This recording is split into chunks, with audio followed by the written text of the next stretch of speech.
एक बहुत ही मशहूर कहावत है, सिर मुंडाते ही ओले पड़े। ऐसा ही कुछ इस समय अमेरिका के साथ हो रहा है। जो अमेरिका भारत को अपने सबसे एडवांस फाइटर जेट F-35 बेचने की जद्दोजहद कर रहा था, अचानक वही विमान अमेरिका के लिए पूरी दुनिया में किरकिरी का सबब बन गया है।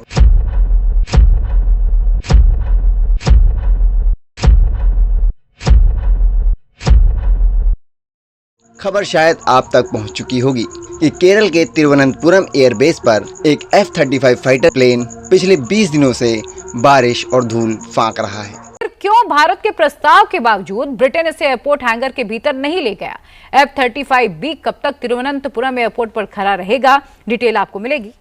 14 जून 2025 को HMS प्रिंस ऑफ वेल्स, जो भारतीय नौसेना के साथ संयुक्त समुद्री अभ्यास में भाग ले रहा था, वहां से उड़ान भरने वाला ये F-35B फाइटर जेट खराब मौसम और कम ईंधन के कारण अपने विमान वाहक पोत पर वापस नहीं लौट सका।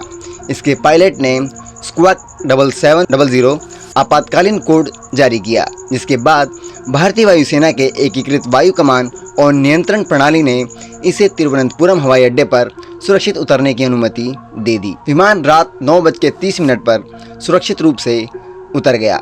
हालांकि उतरने के बाद विमान में एक गंभीर हाइड्रोलिक सिस्टम की खराबी पाई गई, जो इसके उड़ान भरने की क्षमता को प्रभावित कर रही थी। हाइड्रोलिक सिस्टम F-35B के STOVL तंत्र के लिए महत्वपूर्ण है, जिससे लिफ्ट फैन और नियंत्रण सतहें शामिल हैं। इस खराबी के कारण विमान को तुरंत ठीक करना संभव नहीं हो पाया। विमान के उतरने के बाद HMS प्रिंस ऑफ वेल्स के तकनीशियनों की एक छोटी टीम ने इसकी जांच की, लेकिन वे इसे ठीक करने में असफल रहे। इसके बाद ब्रिटिश रॉयल नेवी ने यूके से विशेषज्ञों के इंजीनियरों की एक बड़ी टीम को बुलाने का फैसला किया। शुरुआत में ब्रिटिश अधिकारियों ने भारतीय वायुसेना और एयर इंडिया की ओर से विमान को हैंगर में स्थानांतरित करने के प्रस्ताव को अस्वीकार कर दिया, क्योंकि वे अपने स्टिल्थ और संवेदनशील तकनीकों की सुरक्षा को लेकर चिंतित थे।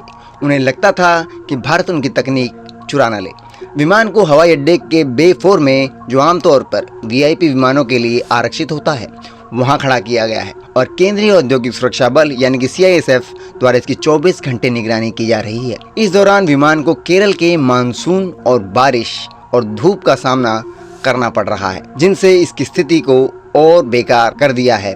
लगभग 2 सप्ताह तक विमान को खुले में रखने के बाद ब्रिटिश हाई कमीशन ने 27 जून को ये घोषणा की कि वे एयर इंडिया के रखरखाव, मरम्मत और ओवरऑल यानी कि MRO सुविधा में विमान को स्थानांतरित करने के भारत के प्रस्ताव को स्वीकार कर रहे हैं। जब पहले कहा था तो मना कर रहे थे, पर अब उन्हें लगा कि शायद इसके बिना काम नहीं चले। क्या ब्रिटेन का F-35 फाइटर जेट भारत में जासूसी करने आया था? क्या इंडियन एयरफोर्स ने इसे पकड़कर लैंड करने पर मजबूर किया? 6 जुलाई को 25 से 40 सदस्यों की एक विशेषज्ञ टीम, जिसमें से यूके और संभवतः अमेरिका के इंजीनियर भी शामिल थे, एक विशेष टो वाहन के साथ तिरुवनंतपुरम पहुंचते हैं। इसके बाद विमान को हैंगर में स्थानांतरित कर दिया गया।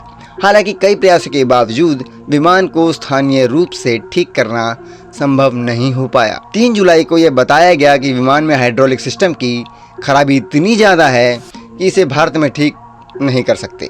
इसके परिणाम स्वरूप यूके ने विमान को रॉयल एयर फोर्स की C-17 ग्लोबमास्टर 3 परिवहन विमान के माध्यम से वापस ब्रिटेन ले जाने का निर्णय लिया है। इस प्रक्रिया में विमान को आंशिक रूप से डिसमेंटल करने की आवश्यकता हो सकती है। हालांकि यह भी स्पष्ट नहीं है कि उस विमान से किन हिस्सों को हटाया जाएगा।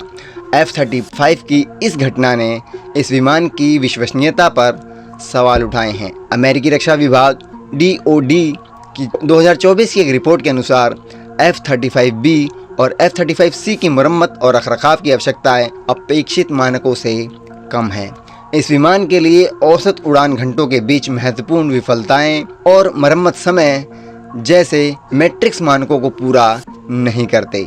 इस घटना ने लॉकहीड मार्टिन और F-35 कार्यक्रम की छवि को नुकसान पहुंचाया है। अब इसके बाद जले पर नमक छिड़कने वाली बात यह हो गई कि तिरुवनंतपुरम हवाई अड्डा प्राधिकरण ने ये घोषणा की है कि विमान के लिए पार्किंग शुल्क लिया जाएगा। हालांकि इसकी राशि अभी तय नहीं की गई है। सामान्य तौर पर पार्किंग शुल्क विमान के अधिकतम टेक ऑफ वजन MTOW पर आधारित होता है और F-35B का MTOW लगभग 27 मीट्रिक टन है। अनुमान के अनुसार यह शुल्क प्रतिदिन 5,000 रुपये से लेकर 50,000 रुपये के बीच हो सकता है। ब्रिटिश रॉयल नेवी अब विमान को C-17 ग्लोबमास्टर 3 के माध्यम से यूके ले जाने की योजना बना रही है। इस प्रक्रिया में जटिलताएं शामिल है क्योंकि विमान की संवेदनशील स्टील्थ तकनीक और हाइड्रोलिक सिस्टम को सुरक्षित रखना होगा।